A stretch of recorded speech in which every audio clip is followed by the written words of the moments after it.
Teleamazonas presenta 24 horas con Milton Pérez y Diana León.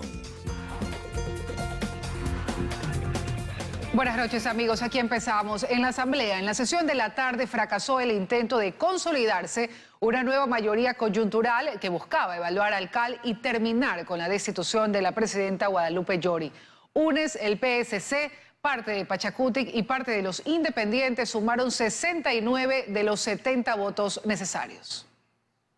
Dos ausencias fortuitas, una del Partido Social Cristiano y otra de UNES, y el cambio de bando de un asambleísta de Pachacutic que se identificaba con los denominados rebeldes, impidió que se consolide la tarde de este miércoles una nueva mayoría coyuntural que buscaba conformar una comisión multipartidista para evaluar las acciones del CAL y terminar con la destitución de la presidenta Guadalupe Llori. Pueda decirnos que el Consejo Administrativo de la Legislatura, su presidenta, sus vicepresidentes y sus vocales están actuando conforme a la ley. Esto es lo que se ha mocionado. Para que esta moción se apruebe, faltó el voto del social cristiano Javier Ortiz, que nunca llegó al pleno de la Asamblea ni envió en su lugar a su alterno. Habría experimentado un atentado viniendo a Quito, sin embargo, y más allá de lo que se llegue a investigar, en este tipo de votaciones siempre es fundamental o buscar un alterno. También se enfermó la asambleísta correísta Mariuxi Sánchez de la provincia de Orellana, la misma de la que viene la presidenta Llori, y llegó sobre las 4 de la tarde cuando la votación en el pleno ya se había consumado y no lograron completar 70 votos para aprobar la evaluación del CAL. Lo que hemos tenido es la falta de un voto. Lastimosamente nosotros tenemos una fuerza mayor en una de nuestros integrantes de bancada. Pachacutic, que había dispuesto a sus legisladores que voten de manera orgánica y en contra de la conformación de esta comisión que evaluaría al CAL y que pretendía destituir a Llori, volvieron a votar con UNES y con el Partido Social Cristiano al menos 5 de los denominados rebeldes. Entiendo que el Comité de Ética y Disciplina está ya tramitando algunos procedimientos disciplinarios de acuerdo al código que tenemos como movimiento Pachacutic. Pese a todo esto, no se pudo consolidar este miércoles la anunciada nueva mayoría del Partido Social Cristiano, UNES, parte de Pachacutic e independientes, y el bloque gobiernista apareció triunfalista. Y la pregunta es fácil: ¿dónde está la nueva mayoría? ¿Dónde está esa intención de constituir una nueva mayoría que iba a revisar esta Asamblea Nacional y que lamentablemente se quedaron con los crespos hechos? Los bloques de Pachacutic y del Partido Social Cristiano iniciarán investigaciones internas para determinar qué mismo motivó las inusitadas ausencias de sus legisladores en una crucial votación.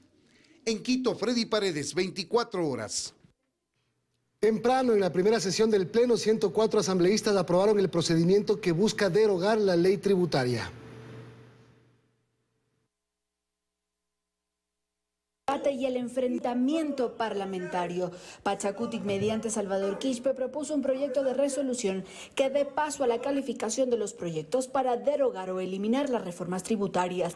A parar con esa ley que está castigando el bolsillo de los que menos tienen. Y es que el CAL no calificó estos proyectos cuando se presentaron, pues la propuesta era que el Pleno tome una decisión para consultar a la Corte Constitucional sobre este tema. Y darle una respuesta contundente a las pretensiones de algunos miembros del CAL que no se sintonizan con la realidad nacional. Ustedes son los responsables de que este proyecto de ley haya entrado en vigencia y que sea una realidad en el país, afectando a miles de familias ecuatorianas, afectando a la clase media. La demora de esta resolución es una de las razones por las que la mayoría de la oposición busca llevar a evaluación a Llori y el CAL. Por eso UNES intentó una nueva resolución en esta sesión. ¿Y qué puede hacer esa comisión, presidenta? Lo digo en el mejor de los talantes democráticos, presidenta, de sugerir que no hay fundamento para ninguna sanción. Puede sugerir que tal vez algún miembro deba ser sancionado 15 días, o puede sugerir cosas de mayor calado, pero en cualquier caso, el debate sobre esa evaluación será un debate justo para el país. El tema fue desestimado por la presidenta Llori, quien no calificó la moción previa por impertinente. Que en realidad señor asambleísta Pavel Muñoz, se conforme esa comisión para destituir. Y finalmente, tras el debate, se aprobó la resolución de Pachacutic con 104 votos. Y con eso, el CAL debe calificar los proyectos que buscan eliminar las reformas tributarias y enviarlas a una comisión económica para su tratamiento ordinario en el Parlamento. En Quito, Andrea Samaniego, 24 horas. Y en horas de la tarde, el Partido Social Cristiano se desmarcó de las amnistías que tramita la Asamblea Nacional. El jefe de bloque lo dio a conocer en los siguientes términos. La bancada del Partido Social Cristiano y aliados, así como el partido, han tomado la decisión de no respaldar una votación en bloque en el tema de amnistías y, eso sí, de pensar en la posibilidad de analizar caso por caso en virtud de las evidentes diferencias que existen por tipos de delito, por etapas en los delitos y además por lo que establece y enmarca la Constitución de la República, que impide el otorgamiento de amnistías por cierto tipo de delitos. Otro tema, el Consejo de Participación Ciudadana sesionó con todos sus miembros luego de un mes de crisis. Sin embargo, los consejeros de minoría se declararon en rebeldía y dijeron desconocer la presidencia de Hernán Ulloa.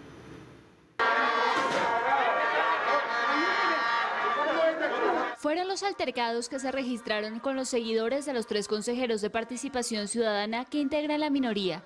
Con golpes y varios empujones, aún por encima de la seguridad, estas personas buscaban ingresar a la que sería la primera sesión en la que participarían Sofía Almeida, David Rosero y Javier Dávalos, tras un mes en el que los principales cargos del Consejo entraron en disputa. Ya al interior de la sala del Pleno, las tensiones no se hicieron esperar. Los 3 consejeros dijeron asistir bajo protesta y apuntaron que desconocen la presidencia de Hernán Ulloa. Señor Ulloa, usted no es presidente. Normal que se siente ahí y quedará en la historia como lo que es un consejero, si es que se llama, puede llamárselo así, que entró por la ventana. A pesar de los calificativos usados, el mensaje del presidente Hernán Ulloa fue conciliador y agradeció que luego de 30 días el Pleno pudiera instalarse con sus 7 integrantes. Creo que es el momento oportuno de hacer a un lado este capítulo y dejarlo realmente como la parte de la historia oscura del Consejo de Participación Ciudadana. Pero no fue así. La sesión continúa en medio de acusaciones de ambos bandos por una supuesta falta de celeridad y transparencia en la elección de varias autoridades. Que aquí han estado un mes en funciones y todos y cada uno de esos concursos no han avanzado. Nosotros no hemos podido tomar una decisión porque han quedado despachos y cajones bajo llave. Luego de varias intervenciones y apenas avanzado el primero de 7 puntos, nuevamente, sillas vacías. Una cosa es con guitarra y otra es con violín. Eso es todo. Bueno, quiero indicarles a la ciudadanía. En Quito, Daniela Valencia, 24 horas.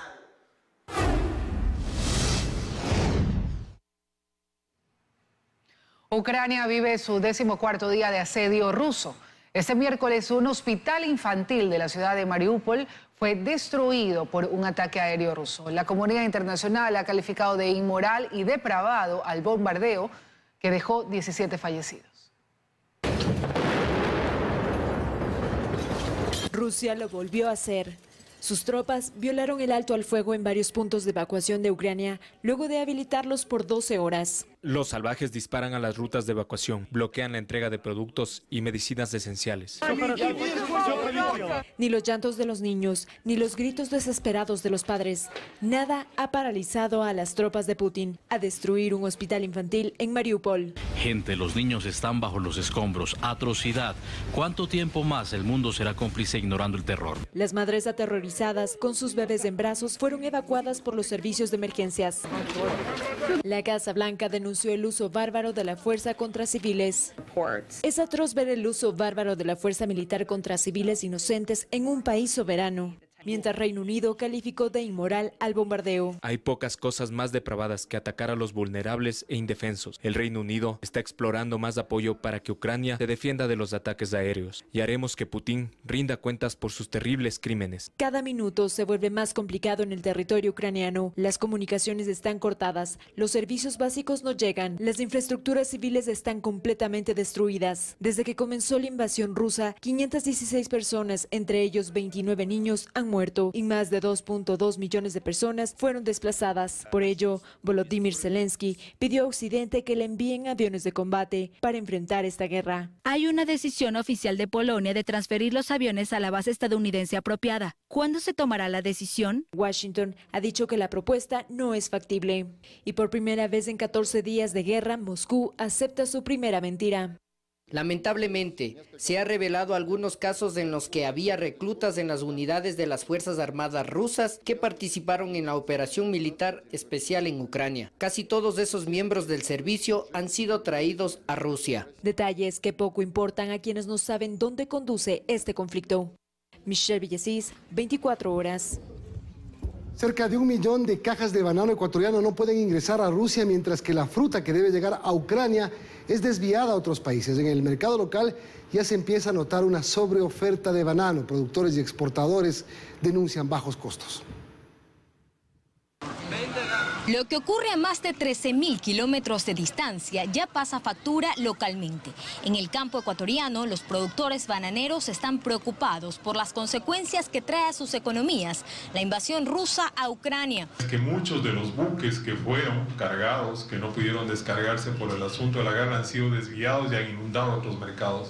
Eso ha hecho que aquí dejen de cargar estas 2 semanas aquí en el Ecuador. El sector exportador del país lo confirma. Hay al menos 1 millón de cajas de banano que no pueden entrar esta semana a Rusia y otras miles de cajas que tenían como destino Ucrania tuvieron que ser vendidas en otros países a precios mínimos de hasta $2. Algunas navieras ya están bajando la carga en otros puertos, en puertos cercanos a Rusia, pero es donde no tenemos clientes. La situación se complica aún más con la fruta que ya entró al mercado ruso, pero que aún no se puede cobrar y los contratos de venta suspendidos por la guerra. Esta semana no hay un solo pago ruso, no han podido realizar las transferencias. De ahí que hay una propuesta para el gobierno desde los productores, la creación de un fondo de contingencia con financiamiento propio para comprar momentáneamente el excedente de banano. Nosotros queremos financiar esa compra de racimos. Esta semana, de las 300.000 familias que dependen de la actividad bananera, la mitad no va a cobrar su sueldo. El 98% del banano que ingresa a los países en guerra es ecuatoriano y el 42% de los fertilizantes que se utilizan en el campo proviene de ambos países, por lo que el golpe viene por varios frentes. En 2021, Ecuador le vendió a Rusia más de $1.200 millones. De esa cifra, más de $700 millones eran por banano. Sobre el fondo de contingencia, los productores señalaron que entraría a un fideicomiso regentado por 2 representantes del sector de todas las provincias bananeras del país, un delegado del Ministerio de Agricultura y un delegado de la Contraloría. Joana Ramos, 24 horas. El sector agricultor y exportador rechaza las declaraciones del presidente Lasso en las que desmerece las pérdidas que afrontan por la guerra Rusia-Ucrania. Para el presidente de la Cámara de Agricultura, el primer mandatario está mal asesorado y sus declaraciones son políticas. Para los más vulnerables. Estas declaraciones... No me vengan a llorar los ricos que se les ha bajado sus utilidades por la guerra de Rusia con Ucrania. Ese es el problema de ellos. Las dio el presidente de la República como una especie de respuesta pública a los exportadores que ya se ven afectados por la guerra Rusia-Ucrania. Que comprendan que ese es el riesgo de hacer negocio. Y si la guerra los golpea, pues bueno, que vean la manera de cómo asimilan el golpe. Pero el dinero del pueblo es para el pueblo. Y obviamente sus palabras generaron reacciones. Las declaraciones del señor presidente creo que tienen que ver mucho de quién lo está asesorando en este tema. Para Rafael Guerrero, el primer mandatario está mal asesorado, pues no entiende la magnitud del problema. Y me imagino que debe ser el ministro de Agricultura. Y el ministro de Agricultura, lamentablemente, prácticamente vive en otro país. José Antonio Hidalgo toma las palabras del presidente cuando dice que el dinero es del pueblo, frente a la posibilidad de brindarle ayuda a este sector. Recuerda que las pérdidas económicas que genera este conflicto no solo los afecta a ellos como exportadores. Son 50.000 hectáreas que proveen a estos dos mercados, son 50.000 plazas de trabajo que están en riesgo, 50.000 familias. Guerrero cree que las declaraciones del presidente son políticas, no técnicas. Es una declaración política, pero con cierto asesoramiento, eso no me quepa la menor duda. Que no quieren ayuda, responden, que simplemente quieren condiciones para continuar brindando empleo al pueblo. Dayana Monroy, 24 horas. Más noticias, amigos. De Estados Unidos prohíbe la entrada de la familia Bucaram Puley a su territorio. El gobierno declaró a Abdalá Bucaram Ortiz, su esposa y 3 de sus hijos personas no elegibles para entrar al país. La decisión se basó en evidencia creíble de actos significativos de corrupción. ¡Viva la patria!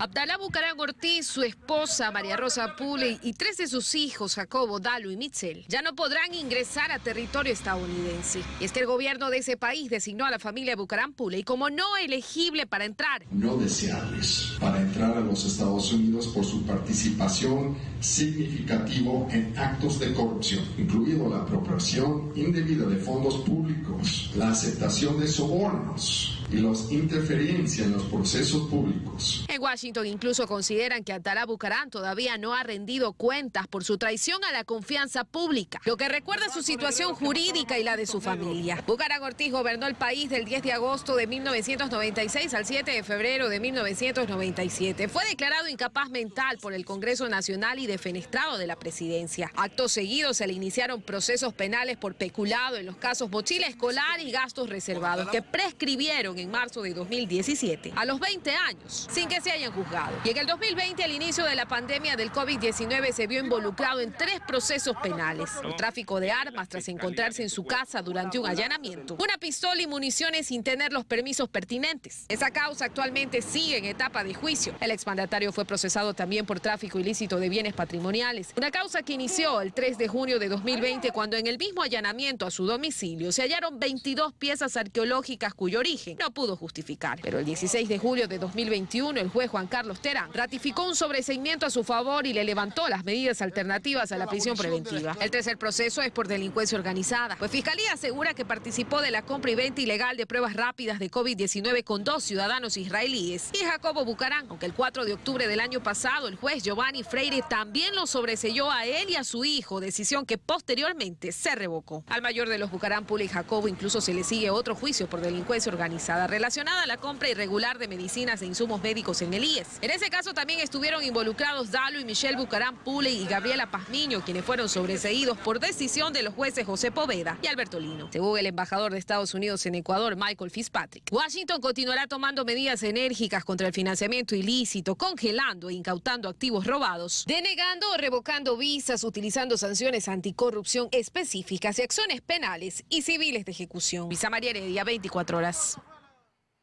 Un ex agente de la Secretaría de Inteligencia habría hackeado a más de 50 entidades y además habría robado información clasificada del manejo de la institución. El medio digital Primicias reveló la realidad de la débil ciberseguridad en el país. Esta fue durante muchos años una fortaleza impenetrable de la que aún poco se conoce respecto a las actividades y operaciones que por mucho tiempo se efectuaron en absoluto silencio. Sin embargo, salen a la luz algunos hechos. Según el exdirector de inteligencia Mario Pazmiño, no sería un solo agente o hacker quien vulneró información de entidades, empresas y opositores, como revela el portal Primicias. Eran 3 hackers que eran parte del área informática que tenía en ese tiempo el señor Ronnie Vallejo y que se seguía manteniendo bajo la estructura de la Secretaría de Inteligencia, la CENAIN. Compraron un sinnúmero de equipos para poder no solo intervenir a empresas, instituciones, personas, sino también hacer un monitoreo permanente de sus comunicaciones. Pero uno de los hackers sí está siendo investigado por la Fiscalía General del Estado porque habría hackeado a más de 50 entidades e instituciones financieras. Ya no son operaciones de inteligencia, son operaciones delictivas que venían cumpliendo. Tampoco se sorprende el experto Daniel Pontón, quien explica que los sistemas ecuatorianos son fáciles de vulnerar. No solamente estamos hablando del Estado, sino a nivel de la sociedad en general, porque hay que trabajar muchísimo en el tema de inteligencia. Durante los 2 últimos años de la Revolución Ciudadana se habría afectado, entre otros, a CNT, el SRI, Ministerio de Economía, Banco Central del Ecuador, Petroecuador, Policía Nacional, el IES y más. Pero también se habría extraído información clasificada que se ofreció al mejor postor y otros datos del manejo de la inteligencia durante esos años. ¿Qué gente está trabajando para el Estado y esa gente de algún rato qué va a hacer después? Es algo también que nos hemos puesto a pensar porque esta persona ha trabajado en el SENAI y por lo tanto conoce todos los manejes que tiene el Estado en esta materia, ¿no? El presidente de la República actual tiene la obligación de realizar un sinnúmero de investigaciones en ese sentido.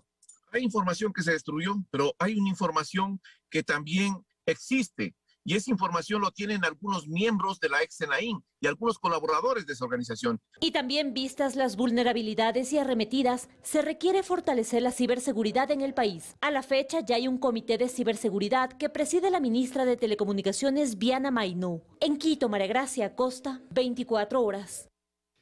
El Servicio de Rentas Internas podría aumentar su recaudación tributaria si observa a las empresas extranjeras que no pagan impuestos o que no están pagando impuestos en el Ecuador. Para abogados tributarios, la ley es clara y la entidad debería actuar de inmediato y domiciliarlas en el país. Para estos dos expertos tributarios, el Servicio de Rentas Internas cuenta con todas las herramientas para que las empresas domiciliadas fuera, que obtienen grandes ingresos en Ecuador, paguen impuestos. Lo primero que debería hacer el Servicio de Rentas Internas, nos explican, es realizar un catastro de oficio, levantar la información e incluso podrían abrirles un RUC. Que la administración levante esta información y de manera unilateral, digamos, considere que se ha cumplido los ciertos requisitos para que se abra un RUC, se aperture un RUC. Bueno, eso sí es un tema del Servicio de Rentas Internas exclusivamente, porque o le cobra a la persona, al extranjero que está prestando actividades económicas, realizando actividades económicas en el país, o en su defecto le cobra a la persona que le está remitiendo regalías o los valores que haya suscrito en el contrato correspondiente. El artículo 9 del reglamento para la aplicación del régimen tributario interno es claro al definir cuándo una empresa tiene domicilio permanente en nuestro país. ¿No existe un justificativo legal para no hacerlo? No existe un justificativo legal. No un vacío legal tampoco. No hay un vacío legal, la norma es muy clara. Yo considero que la administración tributaria sí tiene las potestades y las facultades ya en la ley. Ambos recuerdan que desde el 2013 la economía digital ha estado en discusión en el mundo en la OCDE, pues estas empresas tienen plataformas digitales, pero sostienen a su vez que el argumento del SRI debería ser precisamente nuestra legislación, la que define claramente que si una empresa tiene oficinas físicas, sucursales y usa el sistema financiero en nuestro país, pues tiene domicilio permanente. Porque si bien hay una actividad digital, esta actividad digital sí tiene una oficina comercial aquí en el Ecuador. Desde el SRI se informó que han recuperado $100 millones por procesos de control y cobro a deudores. Pero este millonario negocio que en Colombia mueve $2.256 millones en Ecuador sigue sin pagar impuestos. Desde el Servicio de Rentas Internas aún no nos conceden una entrevista para conocer las acciones que están llevando adelante. Dayana Monroy, 24 horas.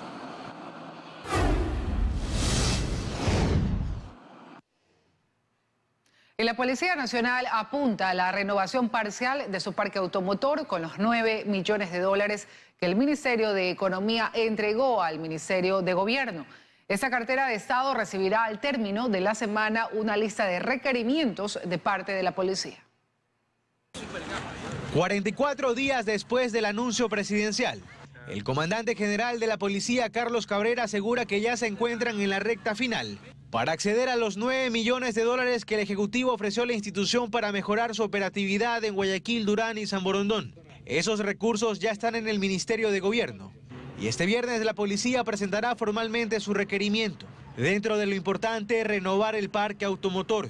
En diferentes reportajes, este noticiero ha mostrado las condiciones en las que se encuentran patrulleros y motos, que ya han cumplido su vida útil y que requieren de mantenimientos periódicos, lo que significa cambiar la calle donde deberían estar de forma permanente por talleres. También se solicitará implementos para los policías que trabajan en estos cantones de la zona 8. Por estadísticas de criminalidad, una de las más violentas del país. Llámese chalecos antibalas, cascos balísticos, también la adquisición de munición, y vamos a tratar de que los equipos sean los mejores que podamos comprar. La idea es que los 9 millones de dólares se puedan ejecutar cuanto antes. Adelanta además que será un requerimiento especial. Por lo menos uno, si no son 2 vehículos, para poder nosotros llegar a las zonas que realmente tenemos problemas. Cabrera confirma que en Guayaquil, Durán y San Borondón ya está operativo el contingente de 1.100 policías que se ofreció como refuerzo. Esto y los recursos para mejorar la operatividad de la policía fueron las 2 promesas que se hicieron desde el gobierno luego de un atentado con armas de fuego ocurrido en la playita del Guasmo, en el sur de Guayaquil, donde 6 personas fueron asesinadas. Se espera que el nuevo equipamiento se compre lo antes posible, pero primero se requiere de la aprobación del Ministerio de Gobierno, 44 días después del anuncio. En tanto, la violencia desatada por el crimen organizado no da tregua, ni un solo día. En Guayaquil, Carlos Acoto, 24 horas. 7 campamentos utilizados para la minería ilegal fueron desmantelados en los cantones de Chinchipe y Palanda, en la provincia de Zamora Chinchipe. En lo que va del año se han realizado ya 20 operativos similares para buscar frenar esta actividad. Así, atravesando el río Canchis, miembros del batallón de selva número 17 Zumba llegaron hasta los campamentos montados por grupos dedicados a la minería ilegal. A su llegada, muchos lograron huir, pero al menos 4 personas fueron detenidas y entregadas a la Policía Nacional. Detectamos la presencia de actividad minera ilegal, específicamente en 3 sectores, los cuales son Cháhuar, El Tierrero y el sector de La Canela. Cháhuar y El Tierrero pertenecen al cantón Chinchipe y La Canela pertenece al cantón de Palán. Durante el operativo se logró el decomiso de 2 retroexcavadoras, 3 motores de succión de agua, 3 motores de energía eléctrica y abundante material para la extracción aurífera. En el sector extraen oro. La zona es muy rica en este mineral y básicamente realizan un trabajo, digamos, en las áreas que ya han sido concesionadas, y también muchas personas que realizan esta actividad realizan la minería aluvial, es decir, van al filo de los ríos y realizan el lavado, pero no como se realizaba anteriormente de forma artesanal, sino ya con el empleo de maquinarias. En la zona hay 80 concesiones mineras, lo que a decir de las autoridades dificulta las operaciones para dar con la minería ilegal. Hemos realizado alrededor de 20 con resultados. Según Bonilla, el material que se extrae es colocado en costales y se camufla en vehículos que transportan, por ejemplo, alimentos, para luego ser trasladado principalmente hacia Zaruma y Ponce Enríquez, en donde se realiza el procesamiento del oro. El Ministerio de Ambiente ha identificado 270 puntos de minería ilegal ubicados en al menos 6 provincias del país, una de ellas justamente Zamora Chinchipe. Belén Merizalde, 24 horas. La Capitanía del Puerto de Guayaquil investiga un accidente marítimo. La tarde de ayer, el buque mercante Valdivia de bandera nacional colisionó con el muelle del terminal portuario de Tres Bocas. De inmediato se activó el plan de contingencia para asegurar la vida de las personas y el ambiente marino. Posteriormente fueron colocadas barreras de contención para evitar la contaminación por combustible. El capitán del mercante fue citado mientras que las autoridades investigan las causas técnico-operacionales por las que ocurrió el percance. Más noticias. A 2 años del inicio de la pandemia y la mayor incidencia en Latinoamérica y el Caribe, la Organización Panamericana de la Salud informó que los contagios por COVID-19 cayeron en un 29% y las muertes en un 19%. Según la directora, nuestra región fue la más golpeada.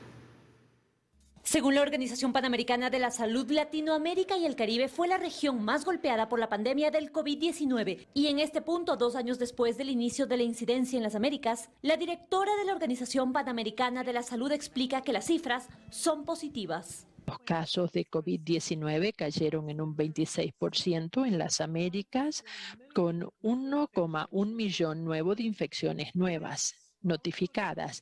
Las muertes también se redujeron en cerca de un 19%. Mantener las medidas de protección, incluyendo el uso de mascarillas y el distanciamiento físico, siguen siendo una medida prudente. Sin embargo, también reconoce que la reducción en el número de pruebas podría no reflejar las cifras. Entre la información entregada, asegura que Latinoamérica y el Caribe fue la más golpeada con respecto a muertes debido al virus. Hemos perdido al menos a 6 millones de personas en todo el mundo a raíz de este virus.